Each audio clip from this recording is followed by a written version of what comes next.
So in a place like San Francisco, I think a fair estimate is 90% of the cost is because of the land use regulation. Today's guest is Bryan Caplan, a professor of economics at George Mason University, a New York Times best-selling author of several books, who has just recently released a new book called Build, Baby Build, The Science and Ethics of Housing Regulation. Thank you so much, Professor Bryan Caplan, for joining us today. Totally my pleasure. First off, this is actually, your book is a graphic novel. This is the first graphic novel I've read in my entire life. So it was actually interesting. Really? Wow, you've got a great future ahead because there's so many fantastic graphic novels. Well, considering I read over 100 books a year, it's pretty impressive that it took me to like book number 1 or 10,031 or whatever it was to get to a graphic novel. But no, the concept I thought was intriguing. But basically, the gist of your book is that we all know, like Econ 101, supply and demand. But basically, your premise is that the reason housing prices are so high across the U.S. is due to artificial scarcity, because that scarcity is created by burdensome, so some would say draconian, asinine, whatever word you want to use for these regulations. So, I mean, is that kind of a correct reading of this graphic novel, Build, Baby, Build?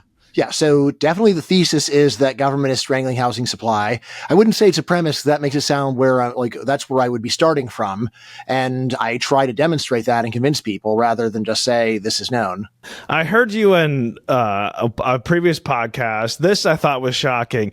You said that the Empire State Building was built in a year. And I was like, really? So I Google it. Turns out it was built in 1 year, 45 days, from March 17th, 1930 to May 1st, 1931. It cost $40 million, which today would be somewhere around $600 million.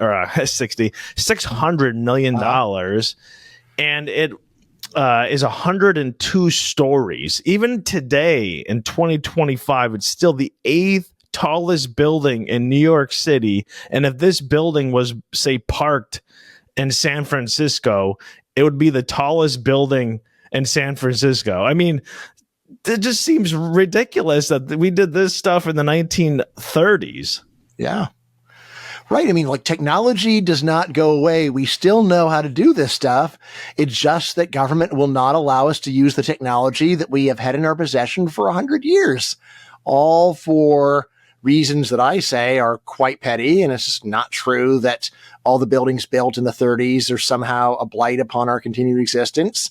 There's some of the best stuff ever done, and you'd have to be a very negative person to find fault with it. Yeah, I was trying to look at, what would be like a comparable, kind of building to the Empire State Building, and the Central Park Tower, which apparently now is the tallest residential building in the world, which is in New York City. It took 7 years to build, from 2014 to 2021, cost over $3 billion, had numerous delays, and is only 100, and I think it's like 31 stories. I think it's actually 98, but technically it's like 131 if you count below ground. But it seems like we've gone backwards when it comes to building high rises.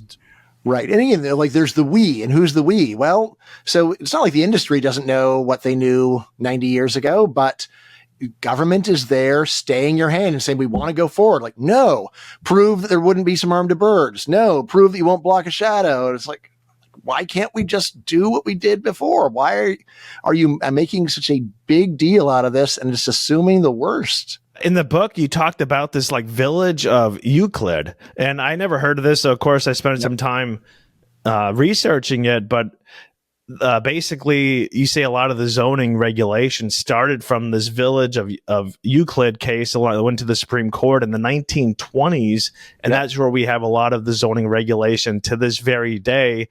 Almost 100 years later, I think this was 1926, right? Yeah, so we're talking almost 100 years.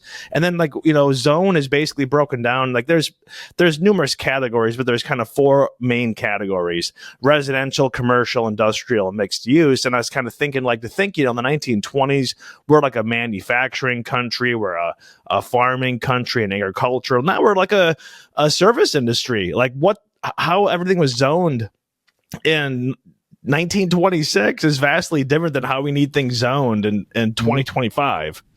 Right. I mean, what's special about the Euclid case is that for 7 centuries in the English-speaking world, there have been laws about you can't spray horrible smoke onto your neighbor's property. You can't go and do a marching band in the middle of the night.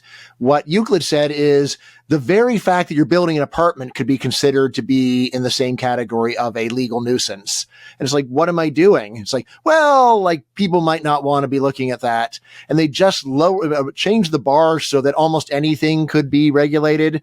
There was plenty of regulation earlier periods too, but it wasn't at this level of hypersensitivity or what they call in the law, like the eggshell man. It's like, oh no, there's an apartment that I can see. How am I to live? So it really was the case that opened the floodgates for this insanity. Although, as usual, it does take many decades for the insanity to actually play out. It's not like the day after the Euclid case, then the U.S. housing industry got strangled. It's just more of a python crushing the life out of us over the course of a century. So your book, Build Baby Build, basically is like, yeah, we need to deregulate. You know, I mean, people have different connotations of what that word means, but how would you propose, like, what deregulation reforms would you propose in this book that you say to actually get us back on track? Right. There are so many housing regulations. The more I read, the more I'm like, they can't regulate that. But anyway, but there's still a list of the top ones. So, regulation of height. Right now, it is super hard to build a skyscraper in any place that you would want to build it, and with very little rationale other than, you could block somebody's light or whatever. It's like those arguments are just very flimsy. Just let people go forward. Multifamily housing. So about 80% of all residential land in the U.S. is zoned exclusively for single family. You cannot build apartments, townhomes, condos. Why not? Then the one that probably actually ultimately is the biggest deal in the U.S. is the minimum lot size. If you want to go and build a new single family house, normally you've got to use a crazy amount of land. In my area, it would typically be an acre. Want to build a new single family home, it has to be plotted on an acre of land. Builders would love to go and pack them in a lot more than that, because while consumers will pay extra for some empty land, they won't pay that much. So if it were just based upon profit maximization, in most high value areas, either single family homes would probably be like 5 or 10 feet apart. And we would then be able to go and get 4 to 6 times as many homes built on every piece of land. And then last one that seems like a trivial issue, but is not, is parking requirements. Probably the most striking thing here is for commercial property. Standard U.S. parking law says that a commercial development must have enough spaces so that all your customers can park there on the busiest day of the year if you charge them $0. So basically, the whole system revolves around Black Friday on the assumption that you can't charge for parking on Black Friday and other special days. And the result is that almost every other day of the year, we have massive empty parking lots that could have had mixed-use housing. And people could have been conveniently located next to commercial real estate, but the law makes it really hard and just wastes a ridiculous amount of land. Yeah, I find it funny that we would have these Black Friday regulations for the whole year when we're in 2025. Aren't people buying their Black Friday stuff on Amazon? I mean, who's even going to the store? If you're going to the store waiting in line, yeah. I mean, I thought that's like 20 years ago. Yeah, my daughter went there. It's still pretty bad, but but yes, but like, what about the other 364 days of the year? And like, the obvious thing is, all right, if there's one day of the year you have bad parking, then charge a parking fee, which you can get validated if you have $100 purchase or whatever. That would be the sensible thing to do. Yeah, I think, Brian, when you tell people like, we want to cut regulation, they're probably thinking like, so they don't want to have they don't care about fire code, or they don't care about, buildings toppling over. Yeah. Or a building being, built in some like swamp or something. But you're talking about like, parking regulations. You're talking about how high can it be? How, what's the minimum? How much land? Yeah. Why do I need 5 acres? Why can't we put 10 houses on 5 acres instead of 1? Or why do we have why do I need a 2,500 square foot house when people aren't even having kids anymore? Like maybe and then like, you can't build a tiny house here. Why? You got people with no kids. A tiny house is more than big enough. It's like, yeah, I don't want to look at it. It ruins my whole life to look at something like that. And it's like, yeah, really? Or are you just talking that way in order to get your way? I mean, just to be totally candid, I think these other regulations are poorly thought out too. I don't think they're that big of a deal. I was talking to some architects saying how the fire escapes. Right now, buildings are built that are just to a much higher level of fire safety than they used to be. And yet the rule is generally that you've got to have, I think, 2 fire escapes going all the way down. And if you just think about that in terms of geometry, that does wind up eating up a large share of the actual rentable property. And what the architect was explaining to me is actually the main purpose of fire escapes isn't to let people leave. It's just to have a safe place to hide when the building is burning. But anyway, it's another one where it's like, look, we are focusing a lot upon reducing a risk that is already really small and at great cost. So, yeah, and people really want to build a skyscraper just to see it topple over, right? Like if you were in a country where you knew that the government wasn't regulating skyscrapers, would you be like, oh, I don't want to go in? I mean, it's an issue of getting very worked up over very low risks, which again, of course, politically is what we do, right? But it's not a sensible way to handle things. Your final chapter is basically called YIMBYism, which is the opposite of NIMBYism. And to me, I lived in a very affluent ski towns for about a decade of my life, and so that's it's kind of like a microcosm of this issue because it's really prevalent there. But I was kind of thinking the main issue for the average American, the vast majority of their wealth is wrapped up in their house. Mm-hmm. So if you're a homeowner, the last thing you want is anything that's going to possibly make the value of your house go down. And so, I mean, how much does the fact that homeowners want to protect their main asset factor into all this? Especially you mentioned the book several times in several of your podcasts called the Neighborhood Defenders, and they're talking about but you might be, there's this bird called the cadate that might be threatened, and then no one cares about the cadate. They're just using that as an excuse to not allow other housing to be built. I mean, who even knows what a cadate is? Mm-hmm. Right. So everything you're saying makes a lot of sense, but then when you go and look at actual public opinion, most of it doesn't check out. It's true that most homeowners are against new construction. It's also true that most renters are against new construction. There's actually very little difference in the views of people based upon economic self-interest. Honestly, I wish that opposition to building new stuff were just totally selfish, because selfish people can be bargained with. Selfish people can be reasoned with. You say, all right, look, how much is it going to cost you? Here's an amount of money that will make it up to you. Now let's proceed. A lot of the problem with the regulation is more of it's what I call economic illiteracy and paranoia, where people just say the sky's going to fall. It's just terrible. And again, I think when people go to meetings and complain about birds, I think the people that are complaining do care. So the people that go to the meetings, that's not like a random sample of homeowners.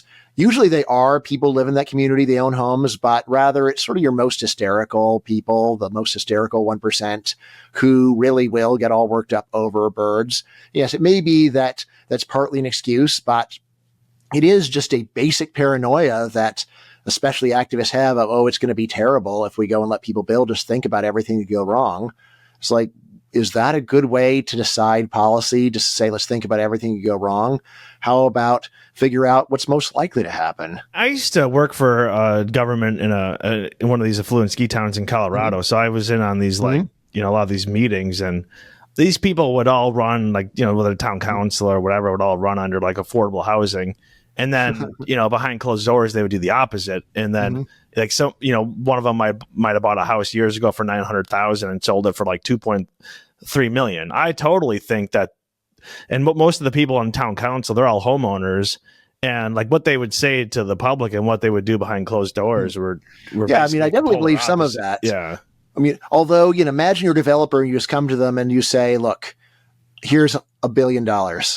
I want this law changed, and I'm going to buy up a ton of stuff, and I'm going to replace all these houses with apartments, and you guys can take the money and go someplace else. Right? That's the kind of thing where the normal political reaction is, look, this town is not for sale. You cannot just come in here with your suitcases of money and get whatever you want. You have to go through the normal process, 10 years, blah, blah, blah. I think that those attitudes are really much worse. And if it really were just people are mouthing some humanitarian noises while trying to go and make money, they're like, that is an easier problem to deal with than just the dogmatic fanatic, who is the hardest person in the world to deal with, really. Hypothetically, let's just say you own in downtown Aspen, the average house is about $13 million. Yep. Let's just say hypothetically you own a $13 million house, and then you bring in this 80-story high rise. Of course, you're going to have the best views around because you're 80 stories. You're going to have panoramic mountain views. I mean, hell, you might be able to parachute to the ski lift or to the top of the mountain, from that vantage point. I mean, it's going to like all the rest of the houses are going to crater. So if you're like Airbnb-ing out your $13 million mansion, you're going to be Airbnb-ing it out. The value goes from 13 million to like 7 million over. I mean, I guess I feel like maybe you're being a little bit. I think you're giving people a little bit too much credit there, Brian. I mean, you're the expert here. You're the economist. Look what I say. So there, first of all, so obviously, if you could be the house that sold out to that developer, great for you.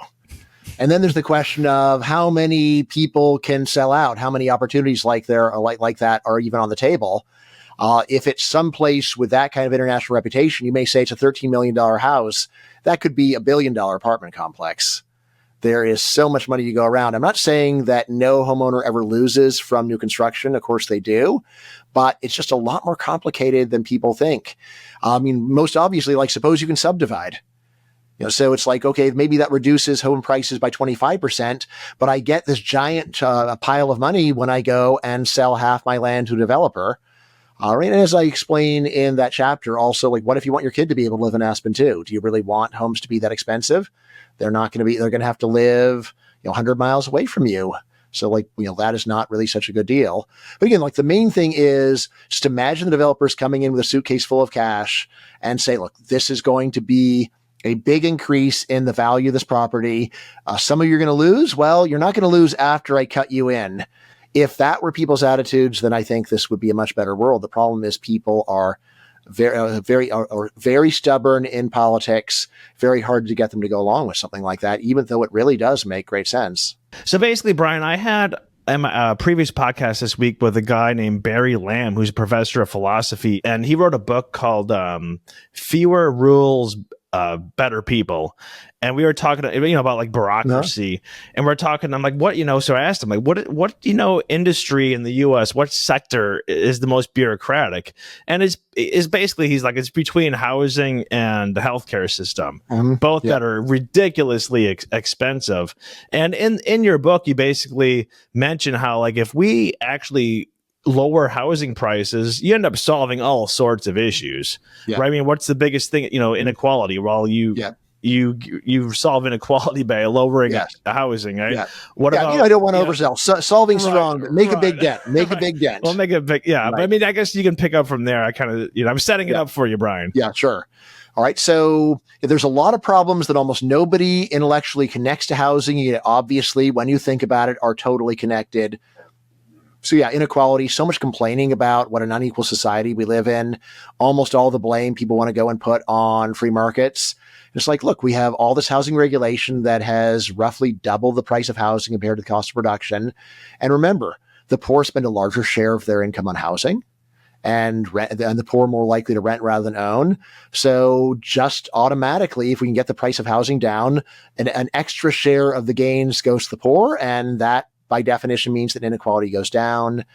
Same thing for social mobility. There used to be a pretty foolproof way to get a higher standard of living, which just moved to a higher wage part of the country. This worked back when there was little difference in the price of housing between different parts of the country. But now high wage areas generally have really expensive housing, and it's gotten so expensive that usually you actually lose money on net by moving to a high wage area because the extra housing eats up more than 100% of the gain.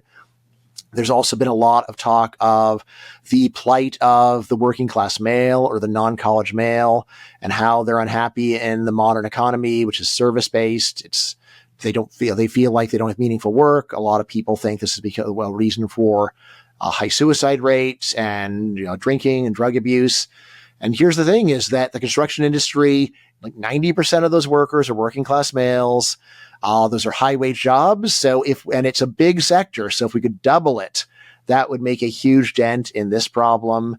And really, we could just go on. So like environment, a lot of people worry about, well, isn't it bad to go and let people build homes? And the answer is no, because people want to go and live in the really areas with the really nice weather where you automatically then have lower heating and cooling costs. And yes, yet guess which state has been strangling housing close to the most? It's California. People used to want to move there to get great weather and a great standard of living, and now they still have the same weather, but the standard of living is a lot lower because of those housing costs, right? And then on top of that, in terms of carbon emissions, even though new homes are bigger, they're just built with much better materials. So they again have a lower carbon footprint. So it's another reason environmentalists should be happy with new construction. I mean, really what they should be mad about is historic preservation. Historic preservation is preserving old homes that we would replace with new technology if it were allowed. What percentage of the total cost of building is just due to regulation, government red tape, things like that? And say like San Francisco, New York, Seattle, some of the classic examples. Yeah, great question. So most of the research that we're talking about focuses on how regulation is inflating the land cost. There's also the physical construction cost, which is a separate but smaller issue. So in a place like San Francisco, I think a fair estimate is 90% of the cost is because of the land use regulation. It is not true that just because it's a peninsula, the land has to cost an arm and a leg. We could build up, and we totally should build up. And then you can have 100 times as many people enjoying that location as currently do so. Talking to architects, a pretty common view is that the regulation's adding another 25% just to the construction cost. But yeah, the land use regulation, again, the height restrictions, the multifamily restrictions, the parking restrictions, and the minimum lot size. My feeling is the minimum lot size is probably the worst because most Americans do want to live in a single family home eventually. But the minimum lot size just means that you make people buy a crazy amount of useless land or almost useless land in order to achieve that dream. And so either you give up or you have to live in a very inconvenient location and then have a long commute. If you laid out your vision for what you would want these cities to look like in the short version, what would it be? So I'm not someone that has grown up having a great passion for any particular architectural style. I'm happy to say, look, whatever people would like to build. I think in terms of just a prediction, so urban areas are the most crazy regulated. So those are the ones where there'd be the biggest expansion. And then multifamily, there's also a lot of that. But I think that the main thing that we would see is a lot fewer McMansions on a pile of land. So we'd still have the McMansions. People love those, but just on a smaller amount of land. And we'd also see a lot more mixed use. Right? Because with getting rid of the parking regulations, there's just so much commercial real estate that's currently wasted on parking. And if you could just go and put apartments next to those commercial establishments, that would be a big gain, right? And especially for the commercial establishments that are teetering on the edge of bankruptcy anyway.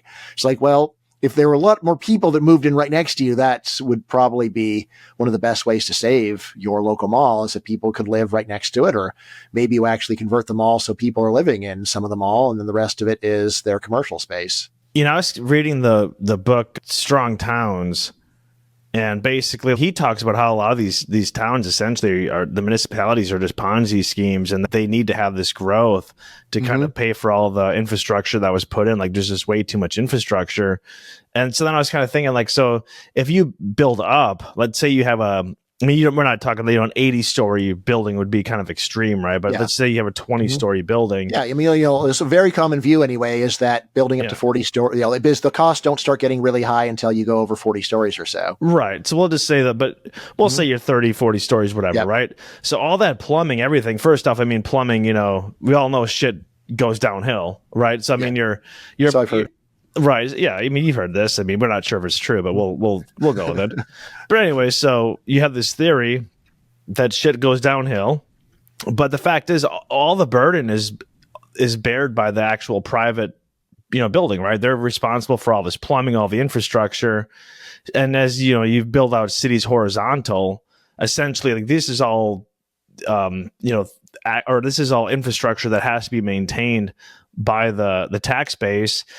And so one, it just puts a lot more of a burden on the actual municipality versus on the building. I mean, if they have to have, some type of plumbing issue, I mean, they can just kind of, adjust prices as they need to, where you'd actually have to go through the tax code. It would be like a massive headache. Mm-hmm. So it just seems like from a lot of I guess the real questions, since I'm rambling on, but I guess is just how does the infrastructure kind of and like the tax base differ when you're kind of building up versus building horizontal? I'm going to be honest and say that I don't remember reading much about it. What you're saying intuitively makes sense. Of course, the apartment has to hook up to the sewers too. So, but yeah, like if you're stretching things out for a really wide distance, then that makes sense. There'd be more. Something else that I mentioned in the book about infrastructure is so much opposition to housing just based on the idea we don't want any more traffic and parking, ignoring the fact that there's a really easy, low impact way of getting parking and traffic problems under control, which is to charge people a price based upon the congestion of those resources. And really the only objection to charging for parking and traffic is it's not fair. It's like, well, so it's fair to make a house cost $1 million, but it's not fair to say you have to pay $5 to drive at rush hour.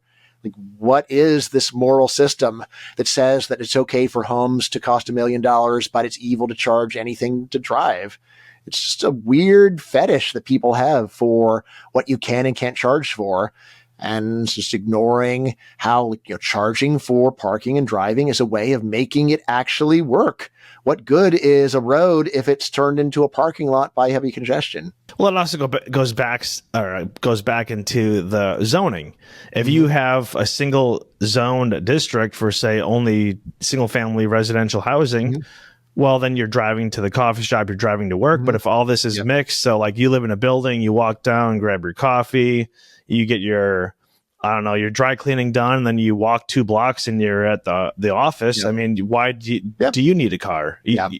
Also a great solution for a lot of people, definitely. The reality is that vast majority of Americans do rely on their cars. I think you would see a gradual reduction of that. But there are reasons why people like cars. It is actually the quickest kind of transportation for almost every trip in America. And really the main places where other alternatives are faster are ones where where there's high congestion. So if people listen to me and charge a price, then you could actually conveniently drive in and out of Manhattan without any traffic.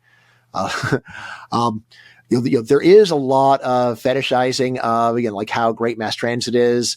Say like the only country where I actually have found that mass transit really is faster than driving is Japan. And this is one where when I'm about to do a trip, I'll actually sit around experimenting on Google Maps and saying what will really work best. There's very few places, even in Europe, where people are excited about their trains, where cars are not faster. But Japan, on the other hand, it works. But then if you understand the geography and demography of Japan, they're basically squeezing almost all the population to a small coastal area. And for that, those high-speed trains actually are work very well. But for the U.S., it just doesn't make much sense. Is there a particular country that you think the U.S. could kind of model itself after? Yeah, I think it's a lot easier to say there's certain states that I think that the U.S. states should model themselves after. So Texas has a lot less regulation than most of the rest of the country. They're at least close to the least regulated.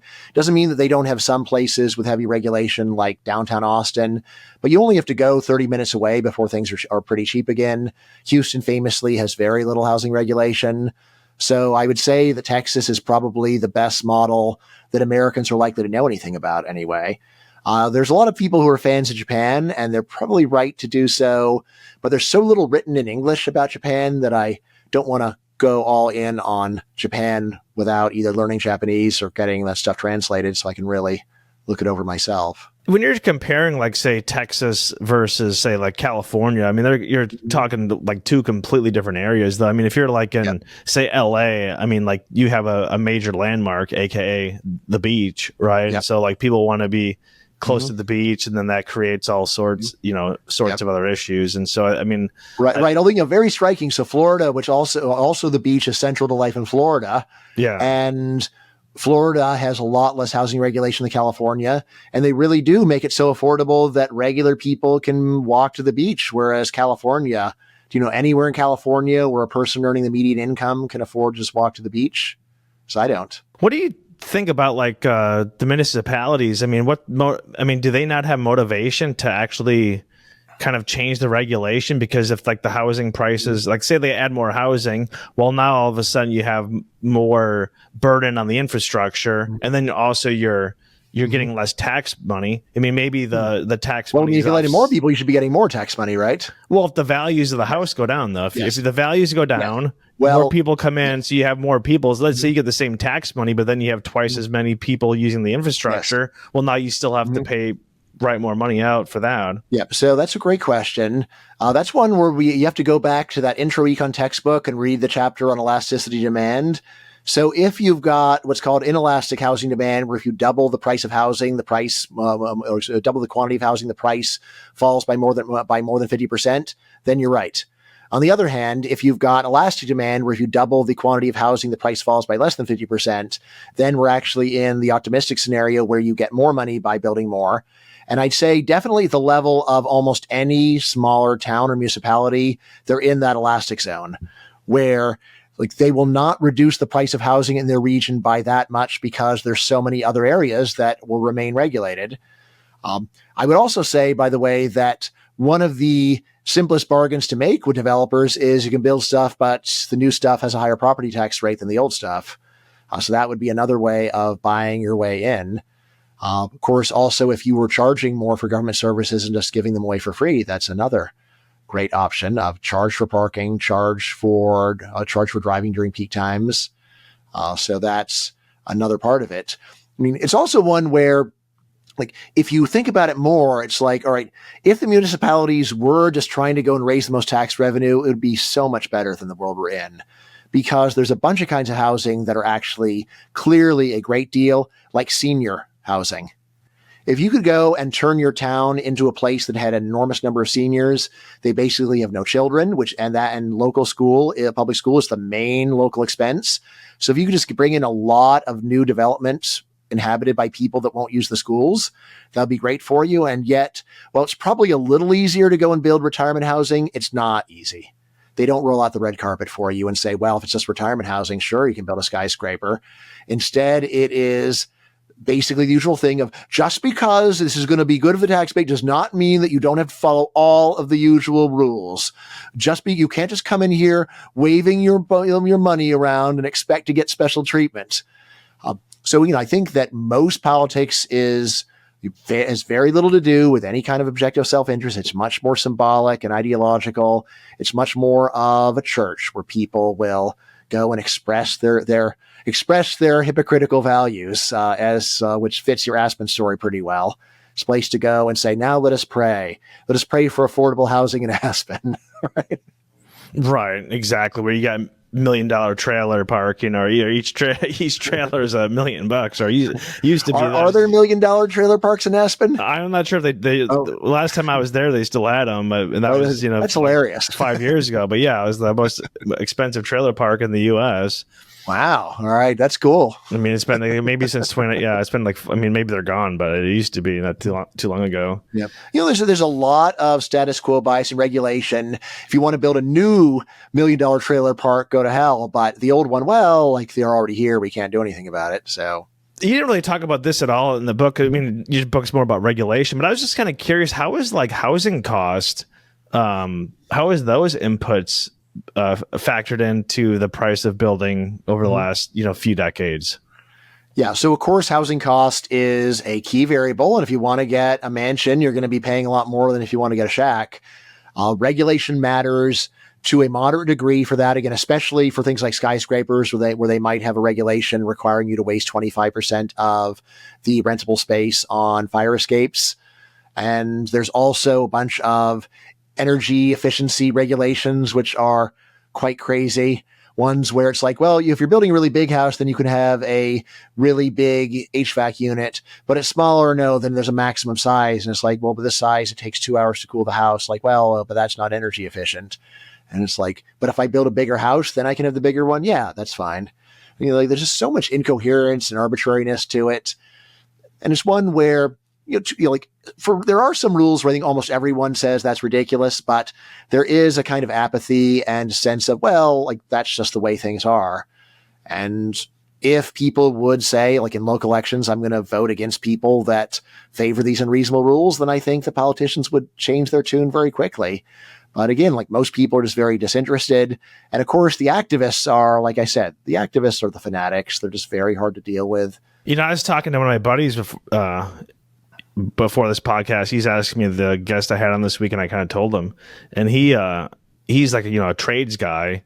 And he's like, salt of the earth. What's that? Salt of the earth. Right, exactly. And he's like, ask him. He's like, he's like in most states, he's like, if you're, an electrician, a plumber, HVAC, some states, general contractor, you have to get another licensed professional to sign off for you. And he's had the hardest thing for him is actually, it's not the test, it's actually getting another licensed professional to sign off, because it's like, why would they want to sign off where now they're just going to add competition to the area? If you're a plumber and you're making $150 an hour, or, all of a sudden now you're going to lower your wages. And he's had people he's actually got all these certifications, but it's like really hard. And he's talked to people and they're like, well, you can work for me for 3 years and I'll sign off on it. And he's like, I've worked in the industry. And anyone can do it? Or is there any regulation about how many sign-offs they can do per year? That I've never heard that. I mean, I know that weird. You figure if you could make $100, basically there's 100 plumbers in the area. The one guy that says, I'll sign anybody for $100, you think that he would go and just clean up and just. No, but he's already making over $100 an hour. Yeah. But if you get $100 just to go and sign a piece of paper saying, yes, I agree. But maybe I'm not understanding what the regulation actually says. Well, you still have to take the test, but let's say, okay, $100, you get someone to give you $100, you get 10 people, $1,000. You're making that in a couple days of work. It's not. But if you can make that for signing your signature, it takes 10 seconds. Right, but then if you're flooding your local area with plumbers, right? Well, it depends. If there's 3 plumbers in your area, then I can understand why you'd be worried. If there's 100, it's well, what are the odds I'm going to lose work to this exact guy?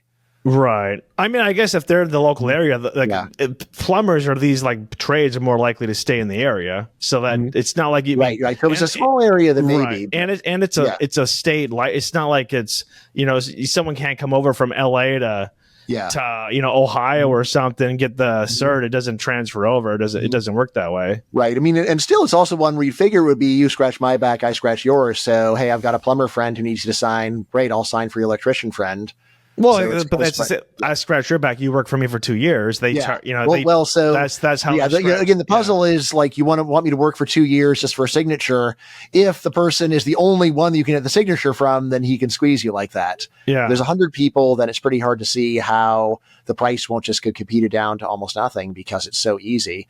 Unless, of course, if you're liable for someone that messes up, or if you have a quota of the number of people you can sign for per year, then that totally changes the story. So I don't think I'm not sure. This is just from him. I know he's had he has all of his, and then of course he won't sign off for someone else now. Why would he? Why? Because he's like, is it legal to go and pay to sign off? Yeah, if it's legal, it doesn't matter. You're not going to get caught. But again, you can see why if your whole livelihood depends on a license, even a small chance of getting caught. If word gets around, he sells sign-offs, then that might be an issue. But you'd have to be getting $10,000 to even make it worth your time. A couple $100. You make that in a couple hours of work. Yeah, even $10,000 is not much compared to 3 years of having to work for you. Of course, wages. And you still have to have the $10,000 in cash. Yeah. Or, maybe you have some Bitcoin. Maybe you're mining it. Or maybe you got a credit card, right? Well, do they take credit card? That's a transaction that now you can blackmail them later. Of course, I know take credit cards. So again, it might be a little awkward to explain why this one guy gave you $10,000. So if there is some punishment for inappropriate sign-offs, that might be what is strangling off the supply. Yeah, I don't think that's a good transaction to have on the record. But I see your point. But granted, if you're going that level, maybe it's not a big deal. Right.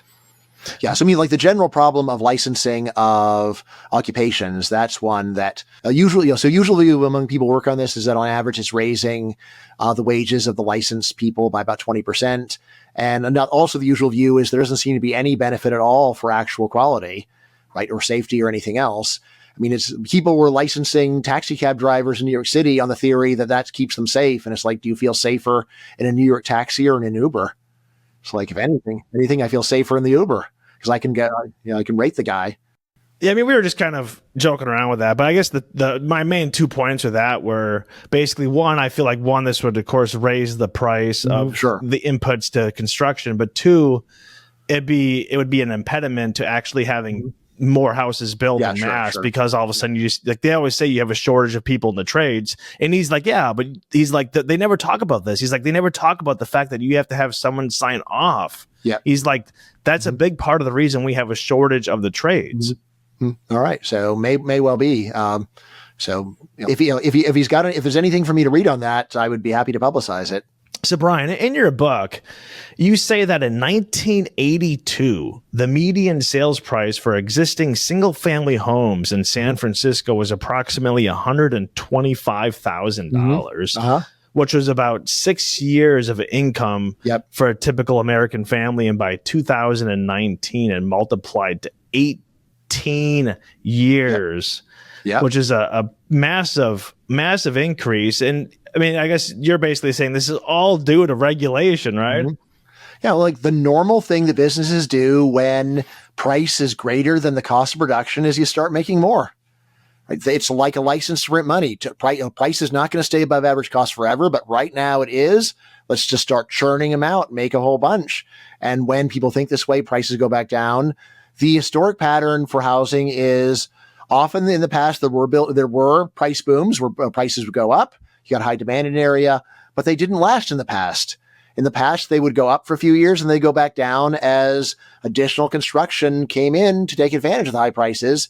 But now it is, especially in the most desirable parts of the country, really hard to do that because getting the paperwork is the crucial barrier. It's still physically possible to do it, but not legally possible. And building something that you don't have legal permission to build is super risky, right? You're going to get in trouble. You will be caught. It's really obvious what you've done. Also in your book, you mentioned about how if you could get rid of all these regulations, did you mention basically the overall GDP of the US would go up something like 14 to, I don't know, I forget, was it 35%? It was some insane number. I mean, can you kind of explain that? Walk us through that. Right.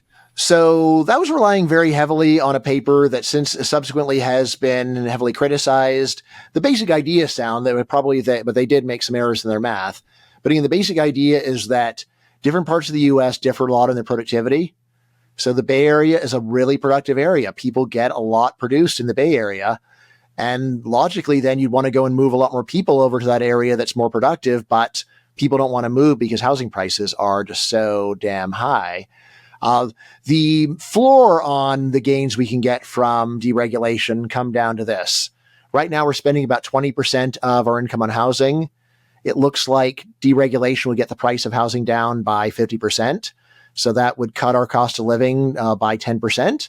And if you can cut the cost of living 10%, and you remember how decimals work, that's equivalent to raising living standards by 11%. And that's all just without considering any of the other benefits. So it really is just this great opportunity for a better standard of living. And again, it is one where you just think about how many things would change. Just commutes would change. People would be able to afford to have really nice places very close to wherever they're going to work. It would be easier for people to live in whatever part of the country that they really actually like living in. It would be easier for young people to move out of their parents' basements and get their own place, which means probably earlier marriages and higher fertility, which is something a lot of people are finally starting to be nervous about. So it is one where when you just start thinking about how many features of daily life would actually change without these rules, it is the kind of thing that would inspire someone to write a book about it, which is why I did write the book. Yeah, and I'm not sure if you read the book by Shane Phillips. I believe it was called Affordable City. But in this book, he apparently Shane Phillips, he's an urban planner and policy expert that lives in LA. But in his book, he says that in 1960, LA had 2.5 million residents and a zoning capacity that would have permitted housing for 10 million people. By 2010, LA had about 4 million people, but a zone capacity to 4.3 million. As a result, prices in 1970 were 30% above the national average, and today it's over 250%. Yeah, that really fits.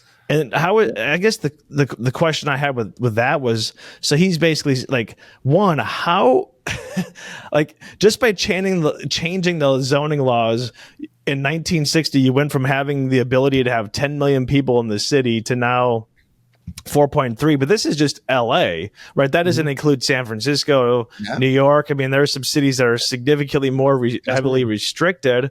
And so, I mean, the fact is, it's like the thing that we've discussed is that, like, you know, zoning, this is a local level. It's not like, it's not a, you know, the federal regulations are very limited. This is more like a local state level. So how do we actually go about changing these zoning laws? Because, you know, you could change something and say, I don't know, San Francisco, but then LA or the surrounding areas could kind of resist it, right? I mean, it's a big undertaking because it's local. So from everything that I've talked to, or everyone I've talked to in the legal world, in the U.S. system, state governments have absolute power over local government. So if you were to change state law and make it very clear this overrules state or local law, then that's good enough. So I'd say that's the obvious place to start. And that's where most pro-growth reforms have actually occurred, is at the state level, saying local governments are out of control and we're going to limit what they're doing. There are some relevant federal rules.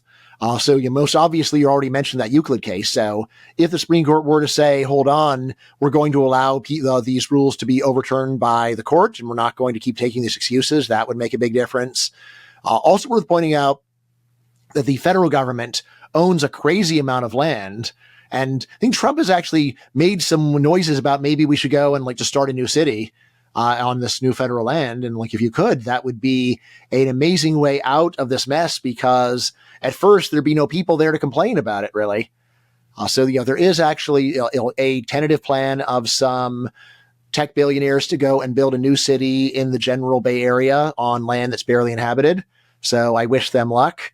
But we'll see whether any of that happens. It's all one where you can say fingers crossed, but you know, best predictor of the future is the past, unfortunately. Today's guest has been Professor Bryan Caplan, who is a professor of economics at George Mason University, a New York Times bestselling author. And today we've discussed his new book, Build, Baby, Build, The Science and Ethics of Housing Regulation.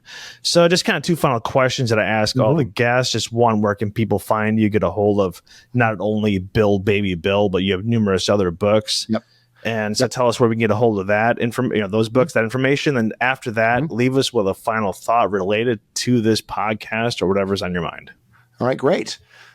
You can get all of my books on Amazon, including my other graphic novels. You said you haven't read any others. So my other one is Open Borders, which was my New York Times bestseller. That was the one that got me into this area of doing nonfiction graphic novels. I'll have all of my stuff up at bcaplan.com. That's BCAPLAN. And then I have a Substack, which is bedonit.ai, where I've got new material up every day on this honestly very wide range of interests that I've got. In terms of concluding thoughts, so there are a lot of problems in this world that are hard to solve. High cost of housing is not one of them. It really is one where if we just go and gut the existing ridiculous set of rules that are strangling this vital industry, we can very quickly get much cheaper housing and all of the many other benefits that go with that. Higher quality, higher social mobility, better environment, higher fertility. All of these things really do come together, even though it's not obvious on the surface. And the main barrier, I think, really just is people being convinced that it would be terrible to deregulate housing. And if you read my book, I think you will come away saying, no, actually, it will be awesome. My dear friends, that is it for this episode of El Podcast. Once again, if you're not yet subscribed, please subscribe on YouTube as well as Rumble. You can also find us on Spotify and Apple Podcasts or wherever you get your podcasts from. We thank you all from the bottom of our hearts for watching and listening, and we will see you on the next episode.